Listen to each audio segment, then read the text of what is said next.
a number of issues this morning. I've toured across the countries, meeting and then discussing and interacting with people on critical areas of development, and I found there's any areas that while we will talk about government intervention, there's also need for interventions of well-being Nigerians, especially as it concerns the area of health, education, and pulling people out of poverty. And the two areas of need that I want to do what I call today an appeal challenge is in area of water and education. And my appeal is to a number of Nigerians. 1% of the population of this country, which is about 202 million, I believe control about 70% of the national wealth. But my appeal is to 0.1%, 200,000. So it's even below the 1%. In water, I found the continuous need for potable water across the country, which to provide pipe-borne water will take several years, which I urge the government to do whatever it takes to start in that direction. But in the meantime, to have a short-term solution that can impact greatly, there's need to drill boreholes across the country. And my appeal is to these 200,000 people to drill at least one borehole a year. Just one. You could do more, but do one a year. This will cost between 5 to 10 million, just one a year. And that will be 200,000 boreholes scattered all over the country. And it will go a long way in solving this problem while we wait for government to do the potable water system, the pipe-borne water system. My second appeal is in the area of education. Education, as you all know, is the most critical tool of development. The more educated any nation is, the more developed, the more they pull their people out of poverty. And poverty has been an issue of challenge, even in our security. And we need to deal with it head on. And I've taken to do a study of how we can help, especially as we have millions of children out of school, mostly in the north. And I've taken to various states, taken stock of various studies, especially with their Almajiri school system, or learning system, as the case may be. I've now visited those who are, you can call the teachers, and had the opportunity of taking time and immerse myself into the Quranic learning with the young kids. And I could see in them very brilliant people that will be doctors, lawyers, scientists, competent political leaders of tomorrow.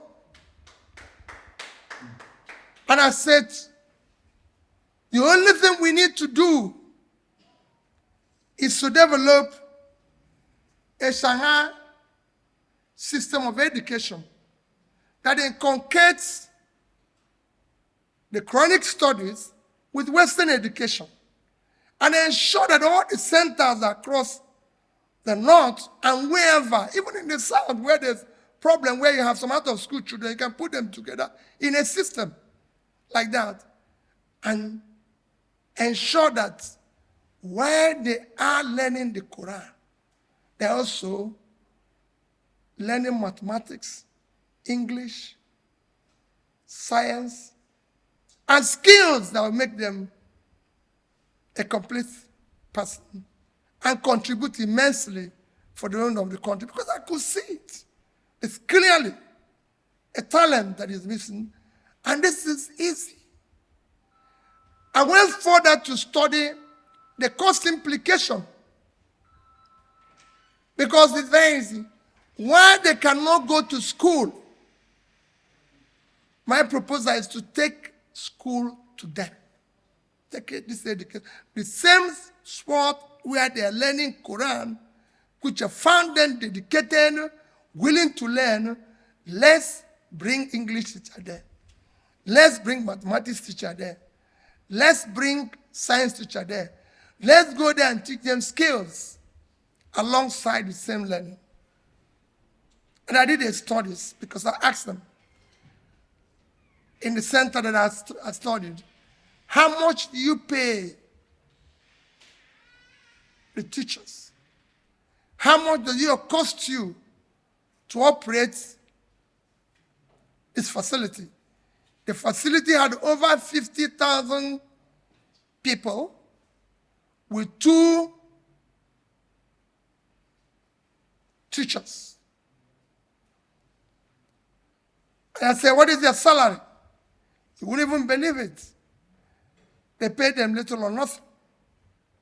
So I proposed even a salary to accommodate them while employing the English, mathematics, and science teachers. And I could see a cost to operate each center of about 5 million naira annually. But I doubled that to make it 10 million for each center annually. And my appeal is also that these 200,000 people support each of those centers. If we're able to do that, 50 people in one center with 200,000 people will give us 10 million. Imagine if we do half of that and we're able to pull 5 million young people out of the number of out-of-school children. And with this, knowing that in 5 years, these people will be in position to contribute immensely to the development of this nation, and we would have pulled them out of future poverty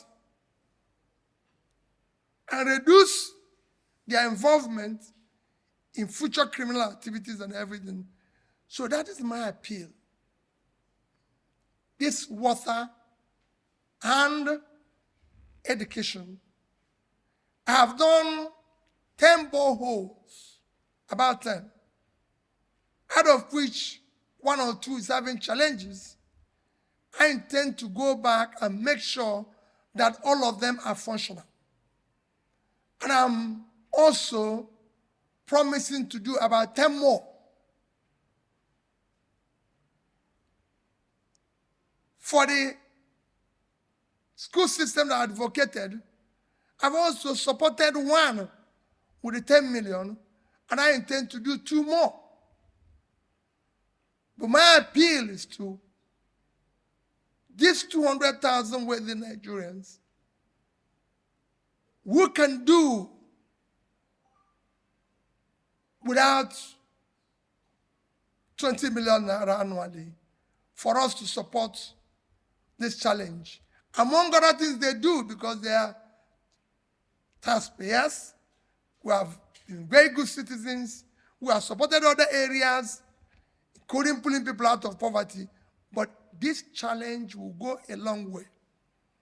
At the same time, I'm appealing to governments at all levels, federal, state, and local governments. We're in crisis. It is time to cut all waste, put all resources in this challenge of pulling the poor people out of poverty. We have a crisis that is driven by poverty. We can no longer, as a nation, afford to throw people into poverty. We need to start pulling them out of poverty now. That is my reason for taking your time this morning. Just an appeal.